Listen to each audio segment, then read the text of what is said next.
வணக்கம். காசிபேரி சுரேஷ் கருவாடு பேசுகிறேன். இப்போ பார்த்தீங்கன்னா நம்மக்கிட்ட சீலா கருவாடு பார்த்தீங்களா, இது நாமளே மீன் எடுத்து சொந்தமாக கருவாடு போடுறோம். இது சுத்தமாக இருக்கும் கருவாடு. வேறு கட் பண்ணுற பாருங்களேன், இது வெறும் நடுமுள் மட்டும்தான். சதை பெருத்த கருவாடு வெறும் நடுமுள் இருக்கும், இதெல்லாம் சதையாக தான் இருக்கும். அவ்வளோ சூப்பராக இருக்கும் கருவாடு. இப்போ திருப்பூர்லேருந்து நம்மளுக்கு 1.5 கிலோ ஆர்டர் கொடுத்துருக்காங்க. நம்ம வீடியோ பார்த்து திருப்பூர்லேருந்து நம்மளுக்கு 1.5 கிலோ கருவாடு கட்டுருக்காங்க, சீலா கருவாடு. அவங்களுக்கோசத்தை கட் பண்ணி கிடக்குறேன் பாருங்கள். அப்படியே நம்ம கடைக்கு கொஞ்சம் போட்டுருவேன். எல்லாமே சதை பீஸ் தான், எல்லாம் ரவுண்ட் பீஸ் தான் எல்லாமே.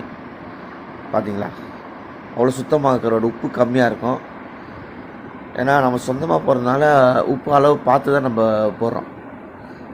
சில பேர் கடைக்கு வரவங்க உப்பு கம்மியான கருவாடு கொடுப்பா கேட்குறாங்க. அதனால் நம்ம எப்போவுமே உப்பு கம்மியாக போட்டு தான் கருவாடு பண்ணுறோம். பாருங்க, வெறிய சதை தான், முள்ளுன்ற நடுமுள் மட்டும்தான்.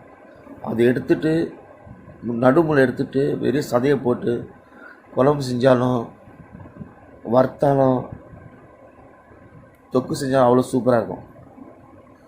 குழம்புலாம் செஞ்சுட்டு பழையதுக்கு மறுநாள் வச்சு சாப்பிட்டோன்னா இன்னும் கருவாடு குழம்பு சூப்பராக சாப்பிட்றது நல்லாயிருக்கும். கருவாட்டு குழம்புலாம் செஞ்சு இட்லி தோசைக்கு நல்லா வச்சு சாப்பிட்லாம். ஏன்னா கட் பண்ணுறப்ப அவ்வளோ சுத்தமாக கருவாடு.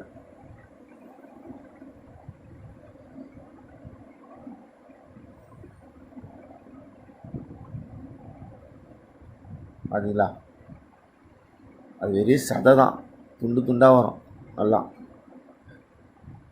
ஏன்னா அந்த ஓரம்லாம் அந்தளவு முள் இருக்காது, அந்த நடு முள் மட்டும் தான் உருவிட்டு நம்ம சமைக்கணும். அவங்க கட் பண்ணுற பாருங்க, அவ்வளோ க்ளீனாக இருக்கும். நம்மக்கிட்ட எந்த கருவாடும் மட்டும் கிடையாது, எல்லா வித கருவாடும் நம்ம கையில் கிடைக்கும் எப்போவுமே. உங்களுக்கு இல்லை, நாங்கள் காசிமேட்டில் தான் இருக்கேன், நாங்கள் அங்கே வந்து வாங்கிக்க சொன்னாங்க கூட வரலாம். நம்மளுக்கு காசிமேடு பழைய மார்க்கெட்டில் நம்ம கடை இருக்குது, நீங்கள் அங்கே வந்தால் கூட கடையில் வந்து கருவாடு வாங்கிக்கலாம். பாருங்கள், அவ்வளோ குடல் எடுத்துகிட்டு சுத்தமாக தான் நாங்கள் வந்து கருவாடு பண்ணுவோம். க்ளீனாக இருக்குதுங்க பாருங்க. இது ஒரு கருவாடு நம்மக்கிட்ட இப்போ இருக்குது வந்து ஒவ்வொரு கருவாடும் 1 kilo size, 1.5 kilo size, 1/2 kilo size தான் இருக்குது கருவாடு. ஏன்னா அந்தமாரி இருந்தால் தான் அந்த சதையாக இருக்குது கருவாடு, நல்லா சதை பெருசாக இருக்கும். நம்ம சின்ன சின்ன கருவாடு பண்ணால் சதை கம்மியாக தான் இருக்கும். இந்தமாரி கருவாடில் போடும்போது நல்லா சதை அதிகமாக இருக்கும்.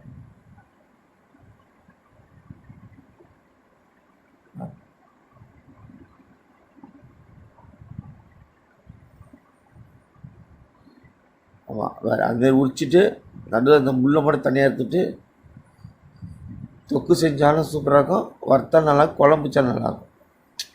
பசங்க சாப்பிட முள் கொடுத்து யோசிப்பாங்க, நம்ம அந்த முள் அழகாக எடுத்துகிட்டு சமைச்சிடலாம்.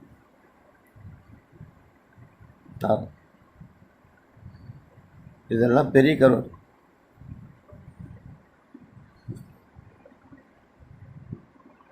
கட் பண்ணுற பாருங்க.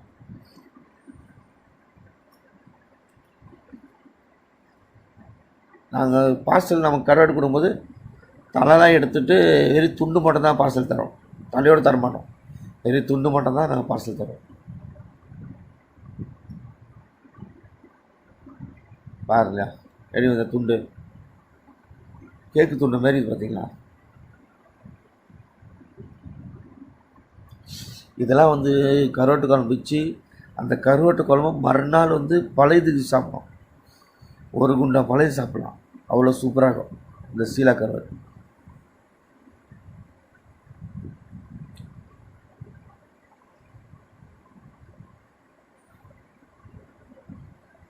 அது கட் பண்ணிப்பாங்க.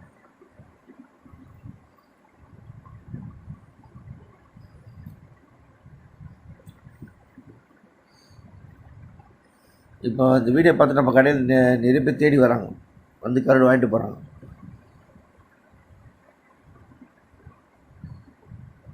அந்த சீலா ஒரு சைஸ் பார்த்தீங்களா, இதுதான் அதோட சைஸ். இந்த சைஸில் இருந்தால் தான் நல்லா சதை நல்லா பெருசாக இருக்கும்.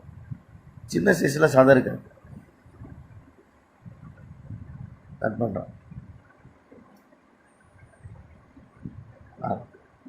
அந்த ஓரத்தில் எடுத்துருவேன்.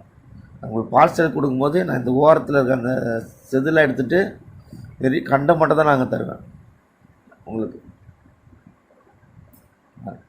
க்ளீனாக பார்த்தீங்களா,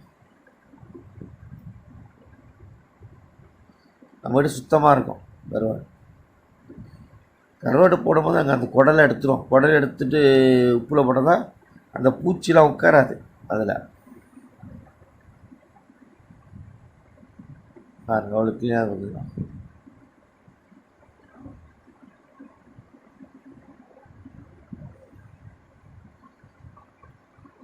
பார்த்தீங்களா, அதில் ரவுண்ட் பீஸாக இருக்குது பார்த்தீங்களா,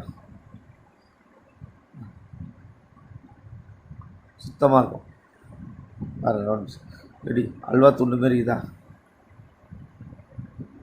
பாருங்க, காட்டம் பாருங்கள். சீலா கருவாடு, இதெல்லாம் சீலா கருவாடு தான், எல்லாமே சீலா கருவாடு தான் அங்கே இருக்குது எல்லாமே. பாருங்கள், இந்த கருவாடு உங்களுக்கு தேவைன்னா என்னோடய கீழே இருக்க நம்பருக்கு கான்டாக்ட் பண்ணுங்கள்.